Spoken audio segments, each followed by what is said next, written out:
Bom dia, meu nome é Cristina Montella, faço parte da equipe da Casa Museu Ema Clabin. Quero dar as boas-vindas a todas as pessoas que se inscreveram para essa palestra e agradecer a escolha da programação do museu. Um agradecimento especial à professora Monaina Pinheiro por estar conosco hoje e ter aceitado o nosso convite. É uma grande alegria, Monaina. Essa palestra faz parte das atividades que foram preparadas para acontecer paralelamente à exposição M à Moda, no século XX. Essa exposição será inaugurada no dia 30 de outubro, na Casa Museu. Estão todos convidados a visitá-la. Vou dar uma boa notícia. Essa notícia é que na próxima quarta-feira, dia 29, o museu reabre para visitação depois de mais de 1 ano e meio fechado para o público. Muito bom, né, gente? Reabrindo. Apresento agora para vocês a nossa colaboradora Orsat, que fará a mediação deste encontro, as intérpretes de Libras, Silvia Sato e Cláudia Ferreira, que estão conosco e farão parte desse encontro também. Passo a palavra para a Lívia, que dará sequência à programação. Tenhamos uma ótima apresentação. Muito obrigada. Muito obrigada mesmo. Bom dia a todos, todas e todos. É uma alegria para a Casa Museu Ema Clabin receber vocês nessa palestra intitulada Circularidade na Moda, Estratégias de Sustentabilidade e Inovação. Meu nome é Lívia, sou assistente de curso aqui da Casa Museu e eu quero passar alguns breves recados. A gente emite certificados da participação de vocês dessa atividade. Durante a palestra, eu vou encaminhar no chat um link com o formulário de presença, e os certificados eles são emitidos em até 1 mês e meio, e são emitidos para o e-mail de vocês. Caso a internet tenha alguma instabilidade, é só voltar nesse mesmo link que a palestra continuará acontecendo. Com relação às questões, todas elas são indicadas pelo chat, então, durante a palestra, questões que surgirem para vocês, vocês podem indicando ali no chat mesmo, e no final a gente vai ter um momento de leitura dessas questões e de resposta para a professora. Durante a palestra, a gente vai encaminhar um material adicional para vocês, que foi organizado pela própria Monaina, e essa apresentação que ela vai usar durante a palestra é de uso pessoal dela. Então, isso para dizer que esse PPT ele não é disponibilizado, porque tem todo, enfim, uma questão de propriedade intelectual e direitos dela. A palestra também está sendo gravada e ela fica como registro da Casa Museu, mas em breve ela também vai ser divulgada no nosso YouTube. Eu vou indicar depois para vocês aqui o link, porque a gente tem outras palestras e muitos outros materiais. Passo, então, para a apresentação da Monaina Pinheiro, olha. Monaina Pinheiro é formada em moda pela Faculdade Santa Marcelina, especialista em estética e gestão da moda, possui mestrado profissional em estética e gestão da moda pela Universidade de São Paulo. Foi docente da área de moda do SENAC por 10 anos. Professora das disciplinas de Laboratório de Criação, Planejamento de Coleção e Desenvolvimento de Coleção na FAAP. Também atua na pós-graduação de Negócios e Varejos de Moda, na disciplina de Desenvolvimento de Produto, na FAP. Atua também na pós-graduação de Moda e Criação na Fashion e Law, na Faculdade Santa Marcelina. Ministrou cursos no SESC, no SEBRAE, na Escola Pan-Americana de Artes, nas áreas de Planejamento de Coleção, Gestão de Produtos e Visual Merchandising. Trabalhou na área de desenvolvimento de produto em marcas como AVB, Borro Paulista, e Apego e Rebote. Atualmente é designer e proprietária da marca Nós Mais Eu, desenvolvimento de acessórios mais sustentáveis ligado ao segmento de slow design. Faz parte da consultoria Retecendo, focada em desenvolvimento de produtos mais sustentáveis. Então, é com a Monaina que a gente abre hoje essa palestra. A gente está muito feliz em recebê-la, ainda mais recebê-la com esse tema aqui, que é um tema super atual e tão importante para a gente discutir. Então, é isso, gente, uma ótima manhã para nós. A palavra é sua, Monaina, muito obrigada. Olá, bom dia, muito obrigada. Agradeço demais aqui o acolhimento de todas vocês, da Lívia, da Cris, né, das meninas, fazendo aí a tradução de Libras. Muito feliz de estar aqui. Estou longe, mais perto ao mesmo tempo. Então, a gente vai iniciar aqui, né, a palestra a respeito dessa temática de circularidade. E daí, né, quando vocês estavam se inscrevendo aí na palestra, vocês devem ter, né, pensado, mas por que falar sobre circularidade, né? A gente tem ouvido falar tanto dessa demanda da circularidade no universo de moda, de design, da arquitetura, né? E por que ela é aí um grande diferencial ou uma estratégia, né, para a gente começar a pensar o desenvolvimento desses produtos de uma maneira que seja ali mais próxima, observando esse ciclo da natureza, né? A gente fala que a economia circular é um conceito que é baseado na questão da inteligência, da expertise e da observação da natureza, né? Ele vem muito ligado com a questão da biomimética, né?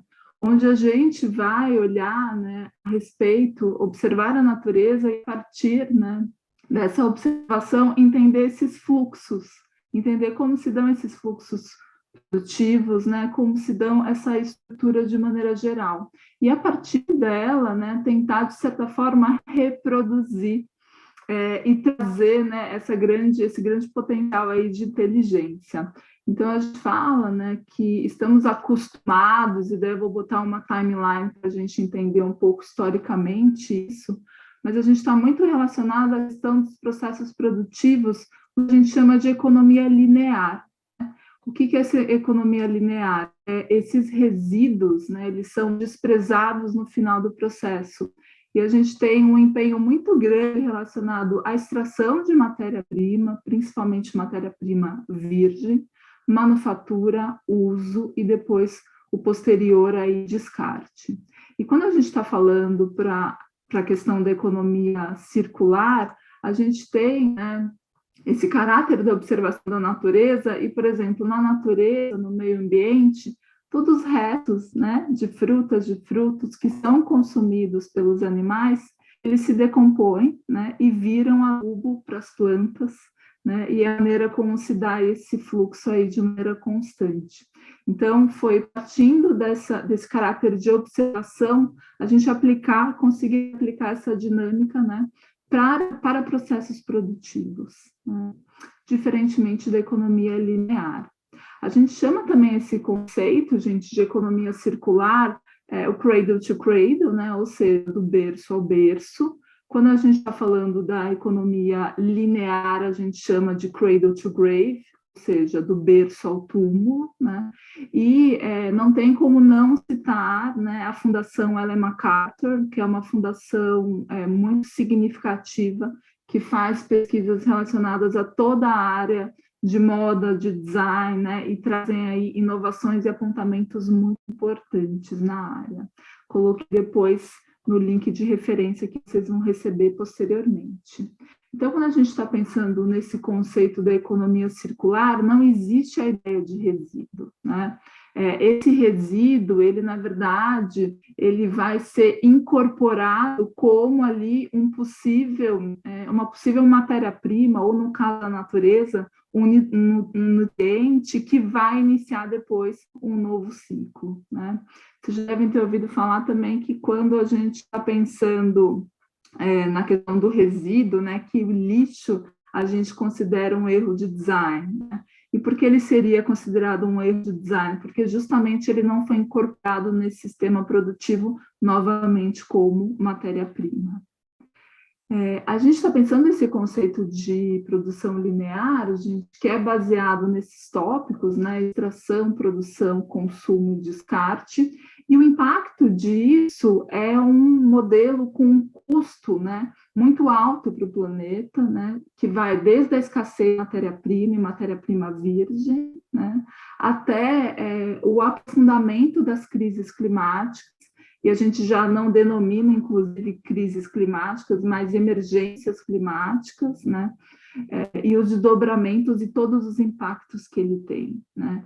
Então, a gente tem ali uma instância desse modelo produtivo impactando de uma forma muito negativa várias instâncias, né? A gente está falando aqui do caráter ambiental, mas a gente não pode esquecer do caráter social, né? E de como a gente tem aí pessoas que estão, por exemplo, em situações muito vulneráveis por conta de queimadas, por conta ali de eventuais tempestades, né? Então, questões ali que deixam a população, né, o capital humano, de maneira geral, muito vulnerável.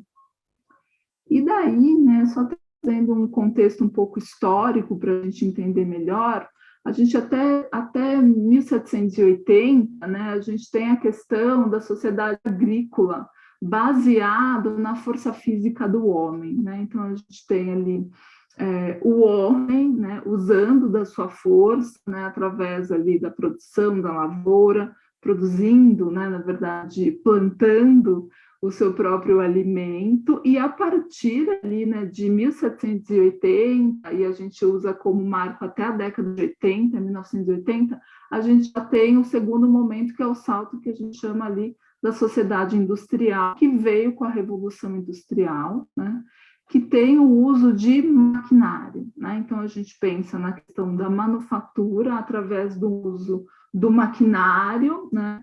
Pensando numa produção de uma forma escalável, né? Então, numa produção em quantidade, né? E esse sistema, né, na verdade, todo esse resquício da Revolução Industrial existe até hoje, né? Na produção linear ainda é feita dessa maneira, né? E daí a gente tem, a partir da década de 80 até os dias atuais, o que a gente chama da sociedade digital, né? Então, a sociedade hiperconectada, né, que é o momento que a gente está vivendo mais do que nunca, mas ele ainda tem esse resquício, né, da questão, né, da sociedade, da economia linear, e esse resquício da revolução industrial, da produção em escala, em quantidade.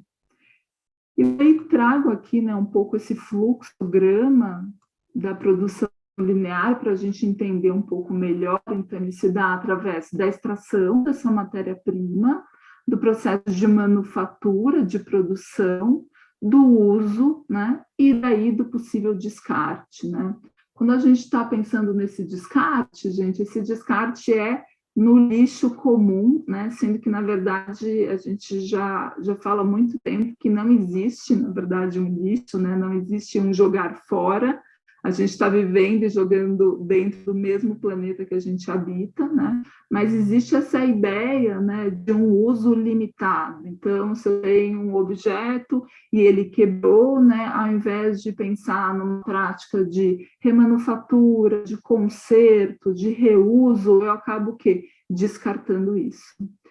E daí, do ponto de vista também produtivo, é uma perda muito grande, porque a gente já extraiu matéria-prima para fazer esse produto, a gente já usou toda, né, a força, a expertise, a inteligência do processo produtivo, da manufatura, a gente já utilizou e a gente simplesmente descarta, né? Então, a gente tem uma perda também financeira muito significativa nesse processo. E daí trouxe aqui, né, um outro organograma aqui, que fala sobre esses momentos, né? Então, a gente tem ali o momento de pré-uso, que é quando a gente está fazendo a extração, a manufatura, a montagem, né, desses produtos, e o processo de venda, de comercialização. Isso se dá aí no primeiro momento, que é até o que a gente chama de pré-uso. E daí a gente tem a figura, né, do homem utilizando esses produtos, né? Então, a avaliação desse ciclo de vida desse produto se dá ali através do momento também que ele passa a utilizar. Essa sigla, gente, avaliação de ciclo de vida de produto, é a CV, tá? Ela se dá em todos os processos, tá? Desde o processo de extração da matéria-prima até o processo de uso e depois, posteriormente, no descarte. A questão do uso também tem um impacto muito grande, porque se a gente trouxer aqui para o nosso universo de moda, né, diz a respeito do processo de lavanderia, de passadoria, né, de secagem, se vai ser um tipo de lavagem profissional, se vai ser uma lavagem feita aí no âmbito doméstico, quantas vezes você vai lavar essa peça, quais são os produtos químicos que estão relacionados nesse processo de lavagem. Então, ele tem um impacto também muito grande no processo de manutenção.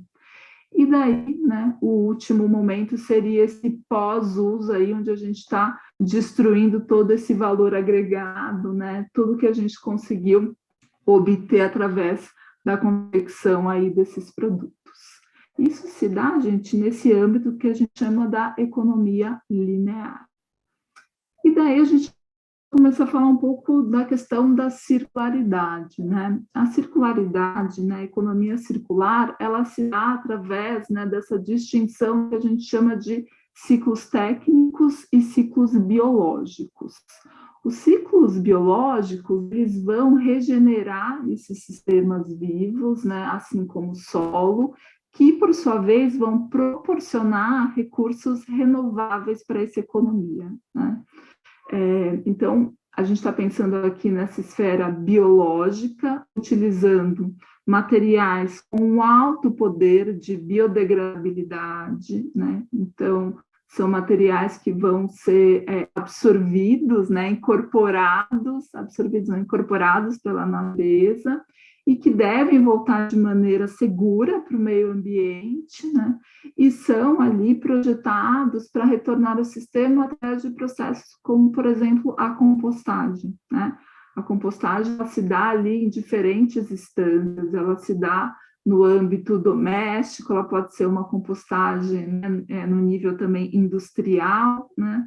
E, na verdade, a gente também está novamente olhando para a natureza e recriando esses ciclos, né? Então, a gente não deixa de pensar que o que foi ali descartado, por exemplo, uma fruta que foi descartada por um animal, né? Ela vai se biodegradar e vai retornar ao solo como adubo, tá? Convido também para vocês se aventurarem na questão da compostagem. A compostagem, a gente, de maneira geral, tem uma visão muito distante, né, do nosso dia a dia, mas é possível incorporar a compostagem em todas as instâncias, tá, gente? Mesmo que vocês vivam num apartamento muito pequeno, é possível montar uma composteira, no famoso método do it yourself. A gente tem empresas que fazem compostagem, são muito significativas. Então, gostaria de pontuar aí a questão da compostagem, que eu sou particularmente uma fã, né? E a gente tem o que a gente chama de ciclos técnicos, que vão recuperar e restaurar esses produtos, esses componentes e materiais, através dessas estratégias como reuso, reparo, remanufatura, né? E, na última instância, a reciclagem. A gente costuma, de maneira geral, atribuir muitas questões para a reciclagem, né? A gente fala que a gente joga uma responsabilidade grande na reciclagem. Então, a gente fala, tudo bem, eu vou usar esse produto se eu, né, usar poucas vezes, ou às vezes a gente tem, por exemplo, a instância das embalagens de uso único, né? Que você abre a embalagem, descarta no mesmo momento, a gente fala, mas eu vou encaminhar para reciclagem. Mas o potencial realmente de reciclagem, o que a gente encaminha, dificilmente é reciclado, tá? A gente tem uma porcentagem que é de menos de 3% do que é encaminhado para reciclagem é efetivamente reciclado, né? Dependendo do material, como, por exemplo, alumínio, é um material que tem uma procura comercial muito grande, né? É um material valioso, então ele tem um grande poder de reciclagem. Acho que 97% já das latas que são destinadas para reciclagem voltam no tempo de 1 mês na gôndola do supermercado para serem consumidas. Mas outros materiais se perdem nessa instância, né? E a ideia, né, desses ciclos técnicos é conseguir justamente reincorporar esses materiais, e daí coloquei aqui, né, como exemplo, pode pensar a questão dos metais, plásticos, que seriam aí aproveitados de maneira contínua nesse processo industrial, ou seja, sem a perda de qualidade. Então, o que eu tenho aqui, gente? Eu tenho um material, né, que costumava ser descartado no final do ciclo de vida dele, né, o que era considerado final de ciclo de vida dele, que é como é feito na economia linear, mas se eu faço, eu reincorporo esse material e ele vira novamente matéria-prima, né? E trago aqui um dos gráficos representando a questão da economia circular, né? Então, eu tenho a questão da matéria-prima, que daí vai para o processo de manufatura, eu tenho um processo de, né, distribuição, comercialização, e eu tenho aqui nessa esfera do uso e do consumo várias outras possibilidades. Então, o que eu posso fazer?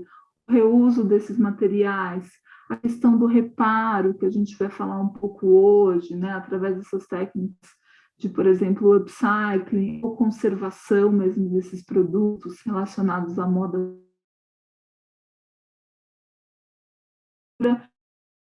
Aqui o processo de reciclagem, né?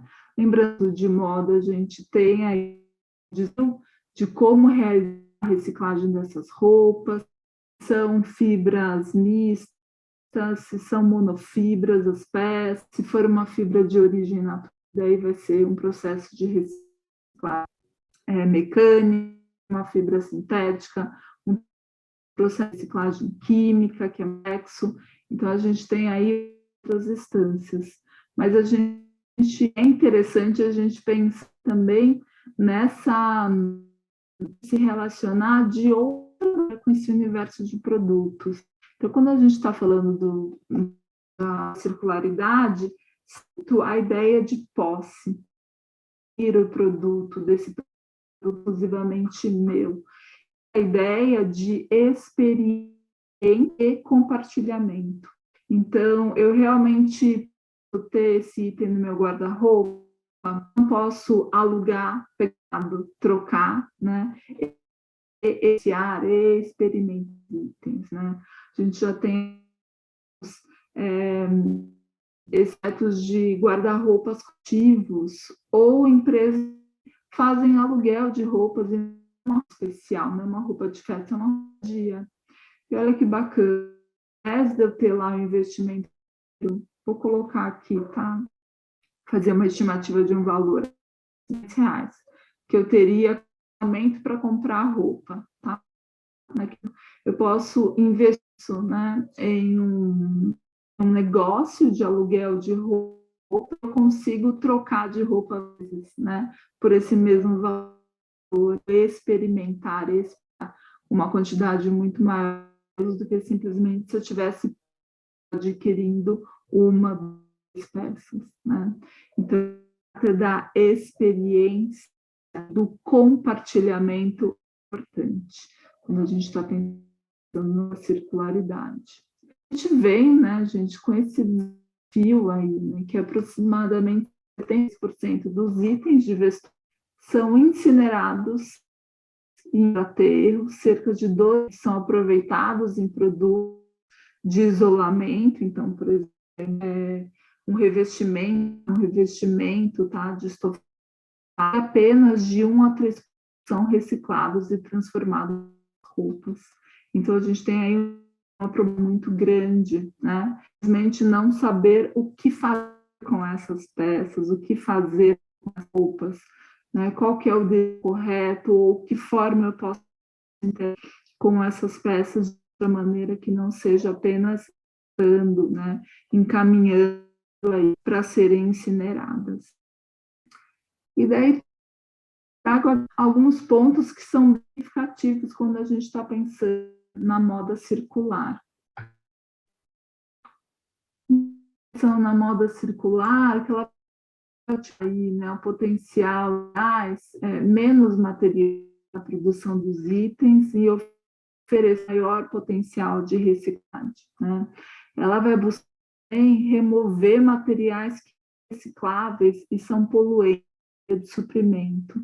Então, olhar para a questão da matéria-prima, origem dessa matéria-prima que tem muito mais potencial biodegradável. Então, a gente está aí o universo das fibras artificiais. A gente também tem que pensar no processo de remanufatura, que a gente é um pouco melhor dessas peças e das embalagens, né? Também é um grande problema. Como a gente vai conseguir acondicionar esse produto de uma maneira adequada, né? Mas estejamos gerando ainda mais, né? Como fazer essas embalagens aí plastic free, em uso de plástico, uso e reutilização desses pelo maior tempo de vida útil ali, o que a gente chama vida útil estendida, uma perenidade desse produto. Não diz a respeito de compra, uso, descarte, diz a respeito dessa roupa que vai nos acompanhar aí por um período de tempo. Além de ressignificar esses materiais e permitindo aí de qualidade como novo. A gente consegue ressignificar o material e ele vai ter uma espécie, né, e um uso como se fosse realmente novo, como se fosse estivesse usando pela primeira vez. E, né, a consequência é a redução dos danos causados pela extração dos recursos naturais, tendência aí reduzida dessas matérias tratadas. Um outro importante também é pensar sobre a questão do deslocamento da gente, de onde veio essa matéria. Né? É uma matéria-prima que eu com distância local, ou veio de um outro país, da China, por exemplo, a gente tem um impacto muito, né, no envio desses produtos, e consequentemente na emissão de coisas, de gases de efeito estufa. Venho, né, com alguns insights para vocês pensarem na questão da circularidade sobre essas óticas, observando essas óticas. A primeira é uma que eu gosto muito, que é esse design para durabilidade.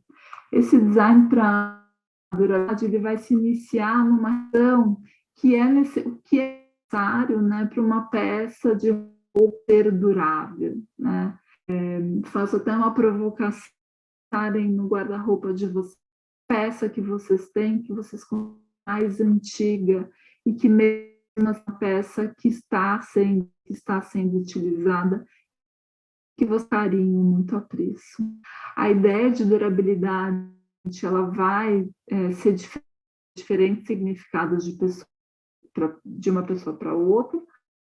Pensar, no geral, peças que apresentam uma estética temporal, né? E que vê aí bons cuidados, manutenção cuidadosa das etapas de uso. Isso é importante, gente, relacionada a, né? Então, se a gente estiver pensando na questão da temporalidade, a gente sai dessa adesão com o lançamento de tendências, né? São os lançamentos de tendência, eles têm uma vida útil muito reduzida, né? O que é considerado numa estação, pode até ser considerado, mas existe uma modificação, um incentivo para que consuma, né, cada vez, ou ali numa instância, a gente pode falar com um constante, para que você tenha essa tendência. E no time que a gente está pensando dessa temporal, realmente vai ter uma estética, uma vida perene, que não é muito mais suscetível a tendências de moda vigente. E daí a gente precisa pensar também em peças de prima com qualidade, tanto na parte de costura e aumento, porque delas vão garantir que tenhamos aí vida útil muito maior dessas peças. A gente também pode pensar nesse design, esses protetores. São peças que podem ser duplas ou podem ter áreas ali reforçadas onde existe um maior desgaste, como colarinho, punho, cotoveleira ou entrepernas, né? Então, a gente observa onde existe esse desgaste na peça, né? E a gente passa a fazer o quê? Uma área ali com design reforçado, ou um tipo de matéria-prima diferenciada, ou uma costura reforçada, porque dessa maneira a gente vai conseguir garantir que essa peça será utilizada durante muito tempo, né? Sem rasgar, né? Você tem ali algum problema relacionado à manutenção daquela peça. E também quando a gente está pensando, né, gente, nesse caráter da moda atemporal, é o que eu falei, não tem a questão da tendência alinhada e não tem também a questão da sazonalidade, né? A sazonalidade, gente, vai garantir o quê? Que a gente não vai ter um período específico do ano ou uma estação e que essas peças podem ser utilizadas a qualquer momento, né? Independente aí do momento do ano, da estação do ano. A sazonalidade, eu acho que já não faz muito sentido para a moda há algum tempo, né? Há alguns anos. Se a gente pensar mesmo na questão dessa semana, né, a gente teve basicamente as 4 estações na mesma semana, né? Segunda-feira extremamente quente e seco o tempo. Hoje, antes de começar a nossa palestra, estava chovendo. Então, assim, faz sentido a gente seguir ainda um calendário de moda que é estabelecido, né, em estações que, né, para a nossa vivência, não existe mais uma definição entre uma estação e outra, né? Isso é um ponto também para a gente questionar aí esses calendários de moda. E, além disso, né, a gente pensar nesse design com essa atemporalidade, onde a gente possa olhar para cores e formas, né, que consigam ali traduzir uma estética que vai ser perene, né, vai ter uma vida útil muito maior. E daí a gente fala nessa referência da Ellen MacArthur Foundation, aumentar o número de vezes que as roupas são usadas pode ser uma maneira aí, uma estratégia poderosa para capturar valores, reduzir a pressão, né, em cima dos recursos naturais e diminuir os impactos negativos da moda. E daí a gente entra numa outra estratégia de design, né, relacionada à circularidade, que é o design pela empatia. O design pela empatia ou o design pelo afeto, tá? A gente, então, retomando o que significa empatia, essa faculdade de compreender emocionalmente um item, um objeto, a capacidade de projetar a personalidade de alguém no objeto de forma que ele se pareça impregnado dela. Esse design pela empatia, ele vai justamente, né, tentar estabelecer uma relação afetiva e empática com o usuário dessa roupa, né? Se o usuário conseguir se conectar com essa roupa em alguma instância, ele provavelmente vai valorizar, cuidar, né, fazer uma manutenção muito mais adequada dessa roupa e garantir que essa roupa tenha uma vida útil muito maior, né?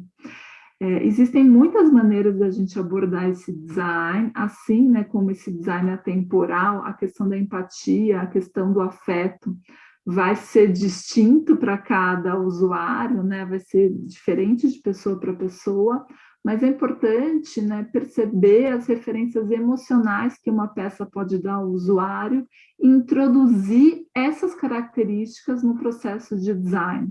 Então, você pode fazer, né, um questionário investigativo com seus clientes, você pode tentar entender, né, o que é importante ali, qual é a conexão que você estabelece com essa roupa, quais são as características que são fundamentais, ouvir, né, e compreender as pessoas e a comunidade envolvida no design e dar destaque para essa abordagem focada na questão do ser humano, refletir também porque algumas pessoas guardam certas roupas e outras não, por que você guarda essa roupa e não guarda aquela outra roupa, e explicar a procedência das roupas, né, principalmente ali quando a gente discorre sobre a nossa cadeia produtiva, né?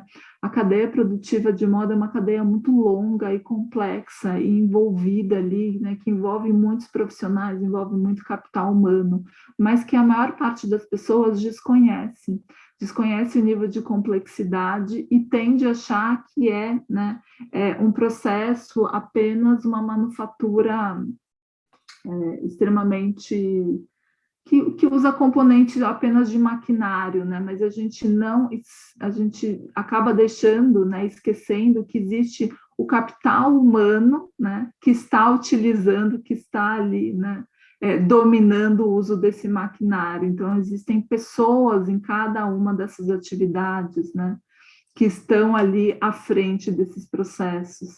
Então, uma forma também da gente estabelecer a simpatia é comunicar toda essa cadeia laboral, né? Todos esses profissionais que estão envolvidos nessa produção de moda, né? Para que as pessoas entendam melhor sobre esse processo e gerem também, né, uma empatia e consigam ali entender, né, que na verdade a moda é feita por pessoas para pessoas, né?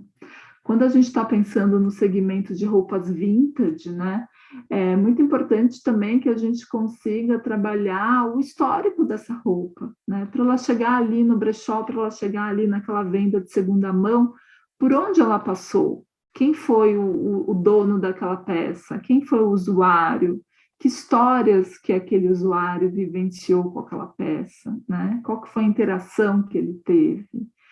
Ajudar a perceber que o usuário, né, tem uma peça sempre única em mãos, né, e que ela pode ter sido personalizada e que ela pode ali passar por uma eventual reforma, reajuste, manufatura, mas essa é uma possibilidade da gente conseguir estabelecer essa conexão com a roupa. A outra forma também, gente, é otimizar essas maneiras de uso através de peças modulares e adaptáveis. Vou falar um pouquinho mais para frente a respeito disso, mas a ideia é, quanto maior as possibilidades de uso e maior as possibilidades de interação desse usuário com a roupa, teoricamente, maior tempo de uso ela vai ter, né? Se eu puder daí, né, otimizar, ao invés de uma blusa, ela também poder se transformar num colete, ou eu poder remover uma manga, uma gola, eu aumento as possibilidades de uso. E dessa maneira aí, possivelmente eu vou ter essa roupa por muito mais tempo no meu guarda-roupa. E eu venho aqui com essa referência, então, falando um pouco melhor do design modular. Essa é uma foto da Flávia Roca, que é uma designer, né, que foca no desenvolvimento de peças modulares. E as peças modulares têm essa característica, então elas são compostas por vários módulos distintos, que quando conectados possam interagir ou possam ser substituídos. Então a modularidade ela tem um caráter aí, um papel muito importante no ciclo de vida de um produto, porque ela vai justamente fazer a manutenção, o reparo e o descarte. Imagina, se eu tenho algum problema na minha peça, eu não preciso, né, descartar porque eu tive ali um possível rasgo, furo na peça. Eu posso desconectar aquela parte, vamos supor, uma manga, e eu posso, né, ajustar ou reparar aquela manga ou até alterar aquela manga. Então, do ponto de vista da manutenção, é algo que facilita muito. Além disso, né, a Kate Fletcher usa essa referência que as roupas modulares possibilitam a participação lúdica e criativa do usuário, por se adaptar às necessidades, né, e referências pessoais, e podem trazer aí uma sensação duradoura e uma sensação de muita satisfação. Ela multiplica essas possibilidades de funcionalidade, né? Essas possibilidades estéticas, que é divertido demais, né? Você poder agregar, tirar uma manga, compor uma manga, aplicar um zíper, colocar uma barra, e daí quanto mais você consegue modificar, né, esse aspecto lúdico das peças, maior a possibilidade aí da vida útil desse produto. Flávia Roca, Laroca, e olha que interessante, né? Eu consigo desmembrar essa peça como um todo, então tem uma área aqui que eu consigo retirar, aplicar uma nova, e dando aí várias possibilidades de uso. E a gente tem, né, a referência do Design Zero Waste. A gente não pode falar de moda circular sem falar sobre a questão do Design Zero Waste ou falar também sobre a modelagem Zero Waste. Então, lembra a gente observando ali, né, o ciclo, a questão da economia circular, né, e como se dá esse ciclo da manufatura. Nesse Design Zero Waste, a gente tem ali como alternativa uma redução, né, do desperdício ao longo da cadeia como um todo. Então a gente pode falar Design Zero Waste ou resíduo, né? Então moda sem resíduo, design sem resíduo. ela vai minimizar esse desperdício desde as fases de design. Então, a gente vai ter que pensar um design mais assertivo para que não tenha essa perda de matéria-prima ao longo, né, da cadeia.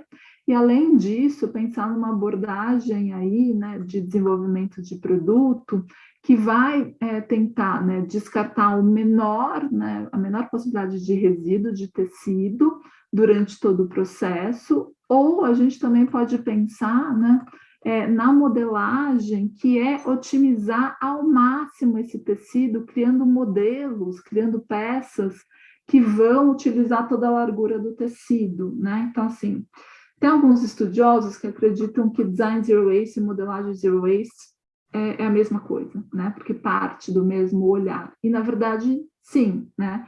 Ambas tentam minimizar a questão do resíduo, né? Mas a gente pode pensar que o design zero waste, ele vai dar conta, caso tenha sobrado um resíduo ali, né, do corte, que não foi incorporado na modelagem, então ele vai ter que pensar em desenvolver algo com esse resíduo, que pode ser uma embalagem, que pode ser um recheio de um item ali, como se fosse uma almofada, ou um desenvolvimento de acessórios, ou scrunchies, peças que possam utilizar como matéria-prima esse resíduo, tá? Na modelagem zero waste, a gente já está pensando, né, a ideia de construção da peça a partir, né, da utilização total desse tecido. É desafiador, porque existem poucos profissionais que fazem esse estudo de modelagem. É um desafio também para a nossa indústria, já que a gente tem, né, tecidos com larguras estabelecidas. Então, como a gente vai contemplar diferentes biotipos, né, diferentes corpos, e olhar a questão da pluralidade, se a largura do tecido é sempre a mesma, como a gente vai conseguir trabalhar esse processo de ampliação, de gradação dessas roupas. Isso é muito desafiador, né? Então, também fica aqui uma provocação para a nossa indústria, né? A nossa indústria vai ter que ser, para ser mais plural, vai ter que contemplar também essas diferentes larguras de tecido, né? Para que a gente possa fazer um sistema de modelagem e de encaixe que tenha ali uma perda reduzida, né? Que a gente consiga aí otimizar o tecido ao máximo. E na questão, né, da modelagem zero waste, você tem vários tipos de desenvolvimento de modelagem. Geralmente, quando a gente começa a fazer a modelagem zero waste, a gente usa modelagens que são com linhas muito mais retas, né, em formatos ali, retângulos, triângulos, quadrados, mas existem ali diferentes técnicas, né? Kimono, por exemplo, é um item que é utilizado, criado aí a partir da modelagem zero waste e tantos outros.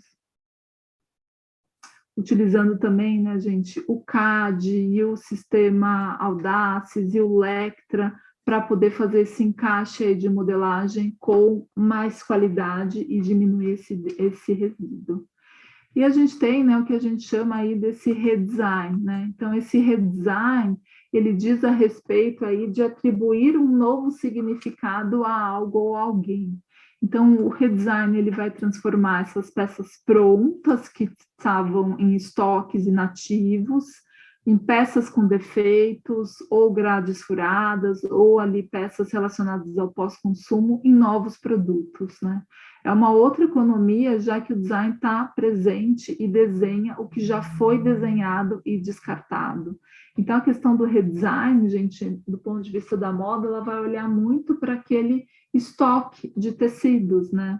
Como a gente tem uma produção que é baseada de maneira geral, né, na economia linear, na hora que a gente vai comprar a matéria-prima, o tecido, a gente é obrigado a comprar sempre numa quantidade bem expressiva. No mínimo 50 metros, se a gente está pensando no atacado, ou mais, né? 200, 300, 500 metros, e assim por diante. Então, é muito comum, posso falar que é verdade sempre recorrente, que as confecções tenham ali um estoque de tecidos muito significativo, muito grande. Então, a ideia desse redesign é justamente olhar para a matéria-prima que a gente já tem parada, né? A gente fala que a matéria-prima mais sustentável é a que já está no mundo, é a que já existe, é a que já foi gasto, né? água, energia, extração ali, muitas vezes nem sempre de fontes renováveis, né? Mas uma matéria-prima virgem. Daí, quando a gente já tem ela disponível, por que não usar, né? Por que não trabalhar com essa matéria-prima que a gente já tem de maneira ociosa, por exemplo, nas confecções? E a gente tem, né, uma das estratégias aí de remanufatura é o upcycling, que é um processo de reciclagem, ou como a Vicenta Perrota chama maravilhosamente de transmutação têxtil. Então, o upcycling ou a transmutação têxtil vai agregar aí um maior valor a um produto ou material, né? Ao contrário do processo de reciclagem, downcycling, que essa categoria de produto ela é piorada, né? Ela vem com uma qualidade inferior. No upcycling, a gente tem, né, um valor agregado, a gente tem ali uma melhoria desse processo, desse resultado final. E daí, quando a gente está pensando, né, no upcycling voltado para o vestuário, a gente tem diferentes técnicas, tá?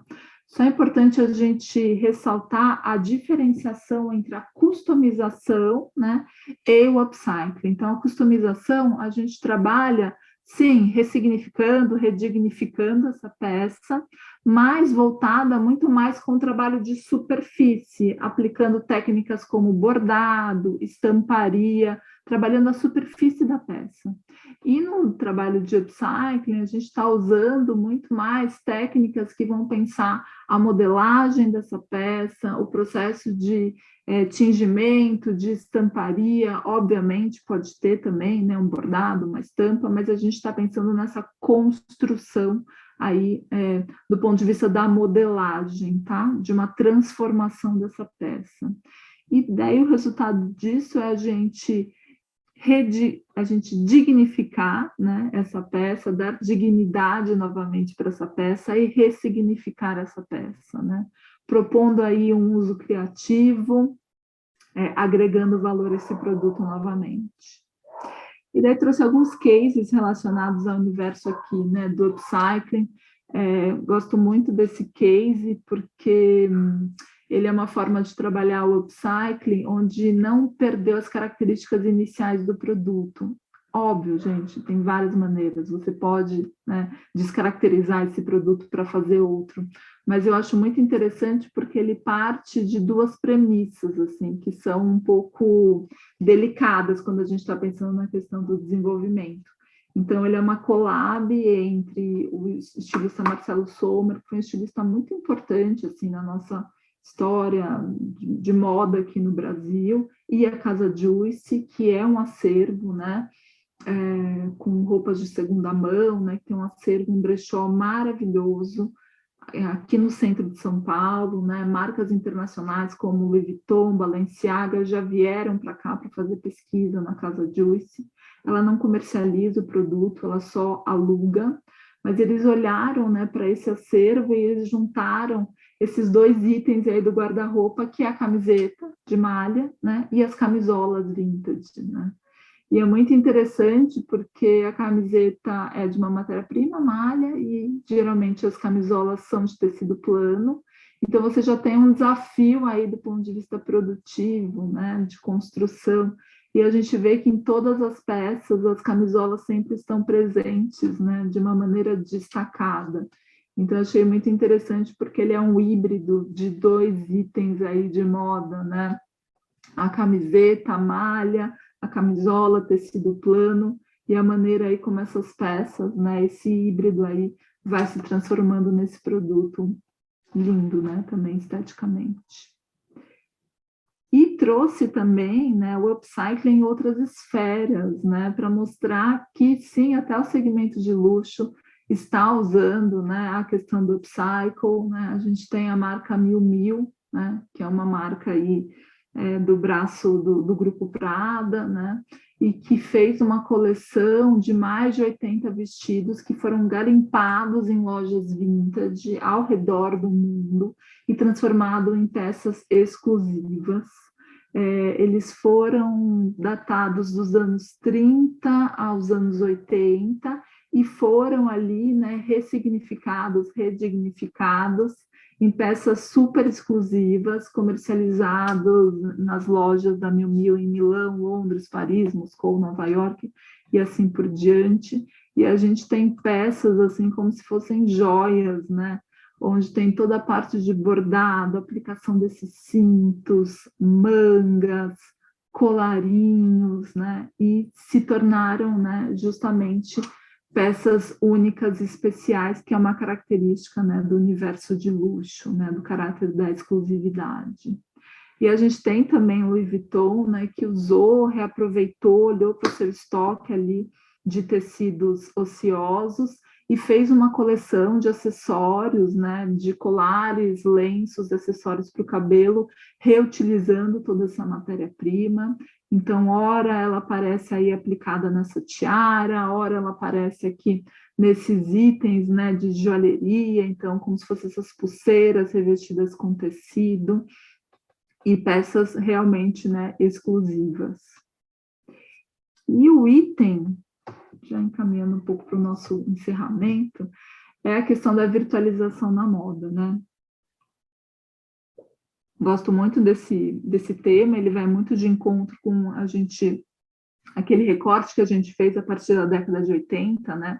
E a questão da sociedade hiperconectada, que é a respeito dessa construção da roupa utilizando técnicas, softwares de 3D, modelagem 3D.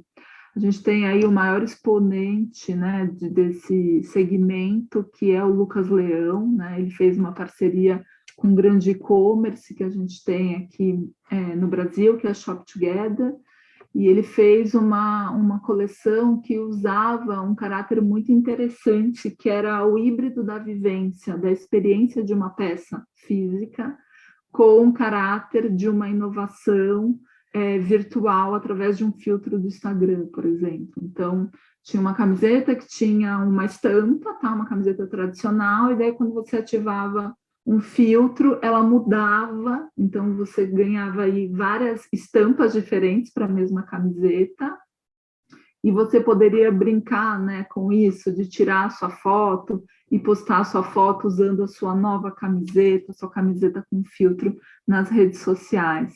Então, acho que esse caráter, né, desse híbrido de experiências física, né, o offline e o online, é muito interessante e possibilita ali outras formas de interação também com esse produto, né?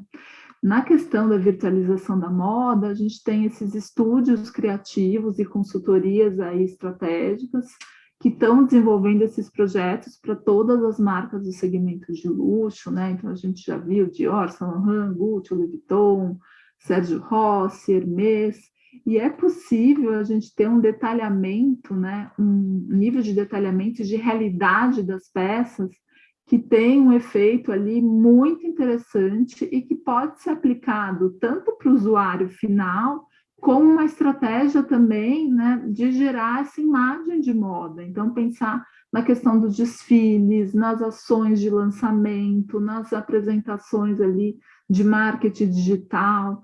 A gente consegue, através dessa técnica de virtualização, né, substituir o uso da peça piloto, que a gente sabe que dentro do processo produtivo é um momento onde a gente gasta, de maneira geral, muita matéria-prima, porque existe uma refação, né? Então, a gente faz, muitas vezes, esse protótipo, essa peça piloto, várias vezes, e daí a gente tem o quê? Um gasto enorme de matéria-prima, né? E um descarte disso, porque muitas vezes a peça piloto não chega nem, ela não é comercializada, né? Com, né, essa prototipagem no ambiente virtual dessa peça, a gente consegue ter um menor custo de matéria-prima, né? A gente consegue também vivenciar uma experiência imersiva nos showrooms e na disposição ali, pensando a disposição desses produtos como se fosse uma loja, né? E a gente consegue ali também estabelecer uma outra experiência, uma outra relação com o consumidor, que é uma das características que eu estava falando desse universo de circularidade, né? Então, é possível personalizar e criar essas peças únicas, comunicar elas através de campanhas, videogames, né, com conteúdos exclusivos, e a gente já tem, né, os itens, né, de autenticidade, né? Então a gente já tem hoje um item de blockchain, né, um token de blockchain, esse NFT, onde a gente consegue garantir a autenticidade desses itens. Então a gente tem falado a respeito da virtualização, inclusive no universo das artes, né? Então a gente comercializar alguns produtos, obras que só acontecem no âmbito virtual e que estão acompanhadas desse certificado de autenticidade. E daí alguns outros cases, né, que trabalham a questão da circularidade. Tem o case da Revoada, né, que é uma marca muito interessante. Ela vai criar ali uma linha de produtos utilizando câmeras de pneu e tecidos de guarda-chuva, que seriam descartados como principal matéria-prima. Ela ainda, né, engloba nesse processo produtivo, né, catadores que estão relacionados ali, né, que catam, que recolhem esse tipo de matéria-prima, e a economia circular é toda a base desse processo produtivo, né, e o resultado disso é uma peça com extremo design, né, e com um tipo de material diferenciado, já que a câmara de pneu não acaba sendo muito utilizada como matéria-prima no desenvolvimento de bolsas, por exemplo. E a gente tem, né, para o segmento ali de guarda-roupa para bebê, esse case da Circulô, né, que é um case muito interessante, porque ele vai justamente acompanhar a dificuldade, né, de repor, né, ou de ter roupas durante todo o crescimento, né, das fases aí do bebê, durante todo o crescimento desse bebê, né. Então, o que ela é feita são kits que são desenvolvidos com uma matéria-prima antialérgica, assim. Então, a gente está pensando numa matéria-prima natural, né, que vai ter a probabilidade de dar algum tipo de alergia ou de incômodo para a criança muito menor. Então, são feitas em algodão pima e algodão orgânico ou algodão com certificação BCI. E elas são, né, a mãe escolhe um kit, são por volta de 16 peças, elas recebem o kit, usam com a criança, né, na criança pelo tempo que for necessário, então numa média de 3 meses, ou menos, ou mais, depende do desenvolvimento da criança. Depois, quando aquelas roupas não estiverem cabendo mais na criança, esse kit é devolvido, né? Existe ali um processo de higienização, de controle da qualidade, e esse item está liberado para que uma outra mãe possa utilizar com o seu bebê, né? Então é maravilhoso, né, gente? Porque o descarte que a gente tem no segmento de roupa infantil é muito grande, principalmente se a gente estiver pensando nessa roupa para bebê, né, que se desenvolve, né, que cresce muito rápido. Então, por que não, né, reutilizar e compartilhar, experimentar, experienciar e compartilhar esse item com as demais pessoas? E outro case muito importante é o case, né, da Insecta Shoes, que é ali uma marca que trabalha, né, com várias práticas relacionadas à circularidade e à sustentabilidade, e ela tem uma das poucas dos poucos itens ali, operações que a gente vê, que é a questão, né, do recebimento ou da logística reversa desses produtos. Então, o que ela faz? Ela recebe os produtos, né, os sapatos da marca que não eram mais usados pelos clientes.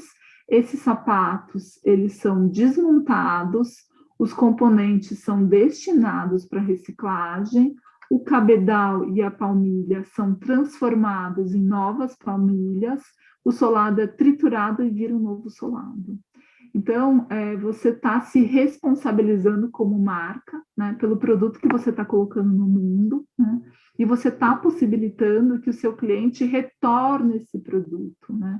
Na economia linear, gente, a gente não tem uma responsabilidade a respeito dos produtos que colocamos no mundo, né.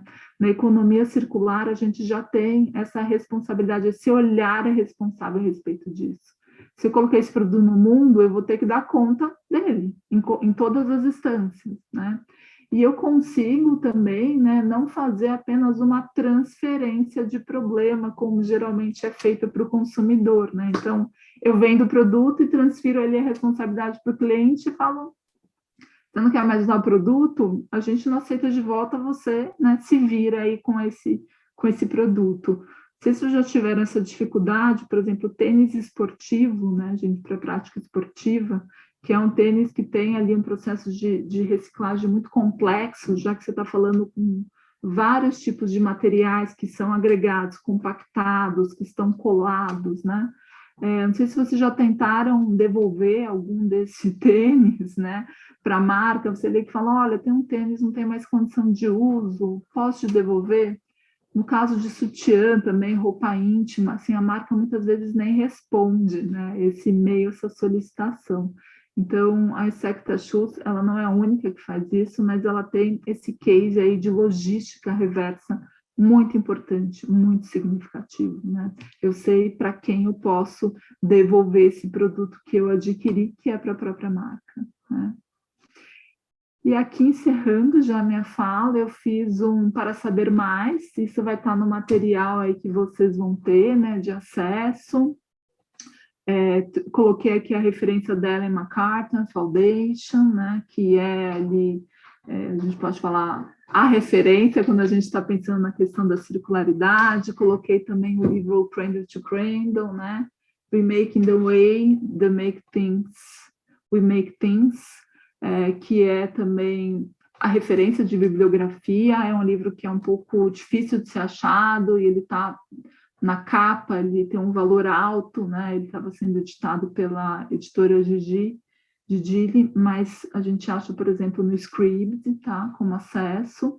E coloquei também um livro que eu me baseei muito para montar, né, essa palestra, que é o Design e Economia Circular, né? O Desenho e Economia Circular, que foca muito no desenvolvimento de design e de criação voltado para a circularidade de maneira geral.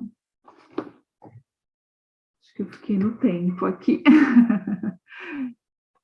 Obrigada, Monaina, foi incrível. A gente tem duas perguntas aqui e também quero aproveitar para fazer a minha. A primeira delas dá para a gente aquecendo, né, os motores, enquanto o pessoal pode comentando aqui ainda no chat, da Jussara. Ela pergunta assim, olá, qual a fonte de pesquisa das porcentagens? Acho que foi quando você estava falando das porcentagens de resíduo, bem no começo da palestra. Tem uma que eu usei como referência a Ellen MacArthur, e daí tem outra que eu usei, que na verdade eu só citei a respeito do potencial de reciclagem, né? Que eu falei que era menos de 3%. Acho que essa referência eu peguei da Ciclo, daí depois eu posso colocar para vocês. Mas tem um potencial mesmo de reciclagem muito pequeno, né? Porque a gente imagina que essas peças que vão ser encaminhadas para reciclagem serão recicladas, mas não, né? Por várias questões, inclusive a questão econômica, né? Então, se você tiver ali uma lata de alumínio ou um plástico, o poder, né, o valor de mercado da lata de alumínio é muito superior. Então, existe um interesse maior, né, em reciclar esse tipo de produto em detrimento do outro. Né? A Jussara falou da Melissa, isso, legal. Eu não sei se a Melissa, Jussara, a Melissa recebe o ano inteiro, mas ela estava com esse projeto mesmo de logística reversa, e teve, inclusive, um dia, acho que foi o dia do consumidor, agora não vou lembrar da data, que ela não comercializou esse produto nas lojas. Ela abriu as lojas, ela tirou os produtos, que era justamente para trazer um pouco essa consciência aí relacionada à logística reversa. Então, ela recebia esses pares de Melissa, mas ela não estava comercializando nesse dia. Acho que essa ação aconteceu uns 2 anos atrás. Temos a pergunta da Bianca também, em que ela pergunta a sua opinião a respeito do upcycling no futuro da moda no Brasil, se há espaço e se tem público para isso. Eu acredito que há muito espaço, né? Eu acho que as pessoas às vezes têm um olhar um pouco, não vou falar preconceituoso, mas elas têm algumas ressalvas em relação ao upcycling, né? Mas qual que é a origem desse tecido, dessa matéria-prima, o que era anteriormente? Mas a gente tem marcas assim desenvolvendo coisas incríveis, né, com o upcycling. E quando a gente está pensando no upcycling, o que é legal é isso, tem várias formas de upcycling, né? Pode ser feito através de roupa, então roupa fazendo roupa, né? Mas podem ser esses tecidos que estão ociosos, esse estoque ocioso, a mistura disso, né? O que a gente tem, inclusive, hoje é muito a indústria do fast fashion copiando a estética do upcycling, mas fabricando peças novas. Vocês já devem ter visto isso com a parte de jeans, né? Então, a gente tem algumas marcas fazendo peças em jeans, que tem várias lavagens na mesma peça, dando uma ideia de um upcycling, mas, na verdade, é uma falácia, né? Não é um upcycling ali, né? São peças novas sendo produzidas nesse sistema linear e tradicional. Mas eu acredito muito, assim, na potencialidade disso, assim. Acho o upcycling muito uma grande resposta, assim. Acho que é um item aí fundamental. Temos a próxima pergunta do Fábio, ele pergunta assim, a doação de roupas a instituições de caridade dá sobrevida e finalidade às roupas. Isso não constitui etapa da economia circular? Sim, sem dúvida, constitui, que é o que você não está utilizando, encaminha para outra pessoa para que continue o ciclo de vida daquela peça, né? Que teoricamente seria interrompido porque você estaria descartando. Só acho que a gente precisa trazer aqui um ponto de atenção sobre essa doação, porque muitas vezes a doação, e não estou falando quando ela é feita, ela pode ser feita na maior boa intenção, mas ela acaba muitas vezes caracterizando uma transferência de problema, né? Eu não sei o que fazer com essa peça, eu passo essa peça para frente, encaminho essa peça para outra pessoa e não me responsabilizo também a respeito dela, né? Então a gente precisa ter um pouco de consciência nesse momento dessa doação e doar o que a pessoa realmente quer, né? E vai usar, e não assim, olha, eu tenho esse item aqui que eu não vou usar mais, toma para você, tá, mas a pessoa que está recebendo, ela vai querer, né, utilizar. Eu tive no começo da marca um problema grande em relação à doação de resíduos. Eu tive uma pessoa que entrou em contato comigo e se voluntariou para me fornecer esses resíduos. Eu também, assim, não pedi especificações do tamanho do resíduo, do tipo de resíduo, e quando eu fui pegar aquela matéria-prima, ela era um saco com tecidos mais ou menos 3 centímetros de pedaços de retalhos, e além disso, ela enviou uma outra sacola com peças que não foram aprovadas no controle de qualidade, eram vestidos de poliéster embalados em plásticos e plástico. E eu fiquei aterrorizada, assim, porque eu falei, o que eu vou fazer com isso? Assim? Então, é óbvio que ela fez isso na maior boa intenção, né? Mas para mim foi um caso clássico de transferência de problema, porque daí aquele problema agora era meu, né? E o que eu ia fazer com aquilo? Então, assim, pra vocês terem uma ideia, o saco de resíduos está até hoje na minha garagem, porque eu ainda não consegui descobrir o que eu faria com aquele resíduo, de que forma eu poderia trabalhar com ele. Ele é muito pequeno, não dá costurabilidade, né? Ele não performa na máquina. Então, são coisas para a gente pensar, né? De fazer essa doação, sim, mas fazer com consciência e não só uma transferência de problema. Obrigada, Manaina. A gente tem uma pergunta de Pérsia aqui, que é: o aluguel das roupas casuais tem mercado no Brasil? Sim, sim, muito. Eu mesmo, né, já fiz parte de locais que fazem esse aluguel, e você tem hoje, né, marcas que funcionam tanto na instância online, tipo a Clorent, né, mas você tem lojas como espaços, né, desse aluguel de roupas, como a Roupateca, a Blimo, né, tem também, acho que em Florianópolis, o aluguel de roupa, o armário coletivo, que é bem legal, que são lugares onde você paga uma assinatura, como se fosse uma assinatura do Netflix, e você consegue ter acesso a essas roupas, e é muito legal porque você pode ir trocando, né? Então, não é que você vai ter essa roupa e você é obrigado a ficar 3 meses, não. Você aluga aquela peça e daí você pode ficar um mês com a peça, volta, né? Faz a manutenção, a lavagem, troca. Então, ele proporciona a questão da experimentação, né? Até na Roupateca, ele tinha, por exemplo, o acervo de peças da Flávia Aranha, né? Que é uma designer muito importante, assim, no segmento de sustentabilidade. E que são peças especiais, porque foram feitas com tingimento natural, e são peças caras, né? Então, ao invés ou antes de eu poder ali adquirir uma peça ou pensar em adquirir uma peça, porque eu não posso ir lá, né, na Roupateca e poder alugar essa peça, experimentar, viver ali uma semana, um mês com essa peça, até eu decidir, não, realmente faz sentido adquirir essa peça ou não, né? Então, esse caráter de experiência, de experimentação é muito importante. Monaina, quero fazer uma pergunta que eu fiquei pensando com relação à sua palestra, que tem muito a ver com uma transformação de mentalidade, né? A gente tem muito essa visão de que se tem uma preocupação com a não repetição da roupa em eventos sociais, então tem toda uma mentalidade social que interfere muito na nossa relação com o descarte e com a relação com a compra. O que eu queria te ouvir um pouco qual o papel das marcas nessa transformação de mentalidade? Assim, você falou um pouco dessa experiência que a Melissa fez nesse dia, enfim, qual a intervenção que as marcas podem ter frente a essa ideia da circularidade da moda, assim, querendo ou não, a gente sabe que tem toda uma intervenção de capital, de recebimento, de lucro, de giro, então, assim, como que você enxerga um pouco esse posicionamento das marcas institucional frente a enfim, a relação da sustentabilidade? Eu acho que, de maneira geral, Olivia, as marcas fazem muito pouco, né?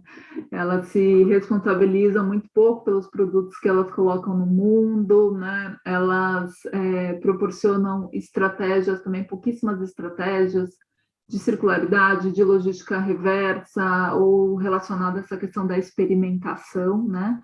Mas eu acho que esses insights, um pouco que a gente falou isso, que é a questão da modularidade, a questão da virtualização, eu acho muito incrível, assim, são insights e são possibilidades que as marcas já estão fazendo, né? Você tem, por exemplo, marcas que atuam só no âmbito digital, então elas não comercializam produtos físicos, elas comercializam roupas digitais.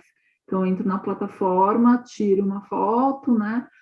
Posiciono ali a peça no meu corpo e depois eu posso compartilhar ali nas redes sociais.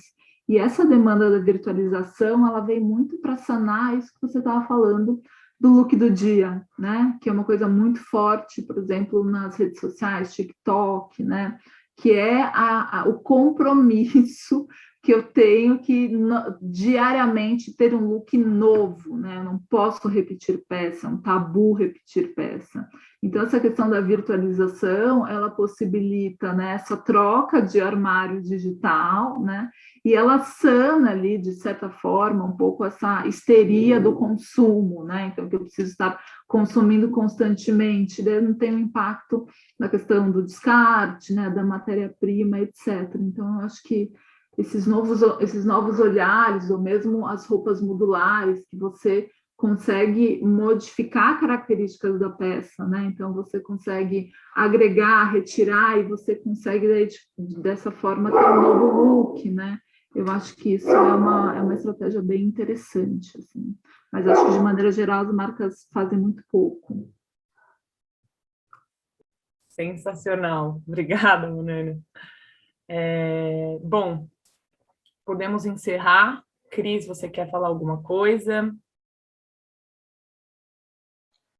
Só queria agradecer a Monaina, muito obrigada mais uma vez, agradecer os participantes pela participação e convidá-los, né, novamente para visitar a exposição que abre a partir de 30 de outubro, né? Estão todos convidados e a volta do museu também agora, quarta-feira. Que emocionante, hein, Cris? Nossa! Não, a gente fica super feliz, né? A gente já está morrendo de saudade dessa coisa de estar no museu, né? De poder volta num formato com agendamento, né? Volta diferente, mas volta. Isso é que é importante, né? Isso é que é o começo. da volta. Obrigada, Monaina, bom dia. Imagina, muito obrigada pela oportunidade, todo mundo que ficou aqui, Lívia, Cris, as meninas, muito obrigada. Queria agradecer, então, Monaina, muito obrigada pela palestra, super importante esse tema que a gente precisa voltar, enfim, espero que tenhamos outros encontros, aos participantes também, e lembrar que, bom, nos próximos 2 meses, todos os sábados, a Casa Museu está com uma programação com relação à moda, nossa exposição Emaia Moda no século XX, então toda a programação de cursos, palestras e mesas redondas está dedicada ao tema da moda. Então, estão todos convidados de manhã e de tarde, a nossa programação intensa está completamente dedicada ao tema. Agradecer a Monaina mais uma vez, Clau e a Silvia, intérpretes de Libras, e a Cris, que faz com que tudo isso aconteça. Então, obrigada, Cris Motella, e a gente agradece, então, em nome da Casa Museu Ema Clabin. Ótima tarde para todos. Obrigada. Obrigada, gente.